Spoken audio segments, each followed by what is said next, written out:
তো হ্যালো, আমি এখন আছি এমন একটা জায়গায়। এখন আমরা খাবার খুঁজবো। তো খাবার খোঁজার জন্য আমরা একটা ফার্ম বানাবো। তো ফার্মটা দেখতে পাচ্ছেন, প্রথমে একটা কাপড় নেবেন। কাপড় নেওয়ার পর আটা, আর বাড়ি থেকে অল্প একটু আটা আনবেন। তারপর কাপড়টাকে ফুটা করে নিয়ে এই ডালের মধ্যে দেবেন, গামলাটার ভেতরে দিয়ে বাঁধে দেবেন।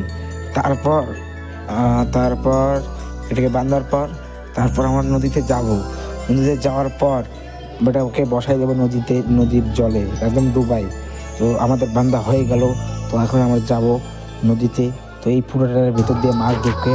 আর অবশ্যই ভিডিও যদি ভালো লেগে থাকে অবশ্যই লাইক, কমেন্ট এবং সাবস্ক্রাইব করতে বলবেন না।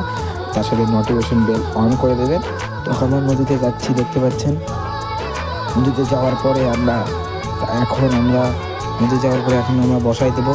বসাই দেওয়ার পরে সব কিছু দেখতে পাবেন। পার্ট 1 এর পার্ট 2 আসবে, মাছ ধরা পার্ট 2 দেখবেন।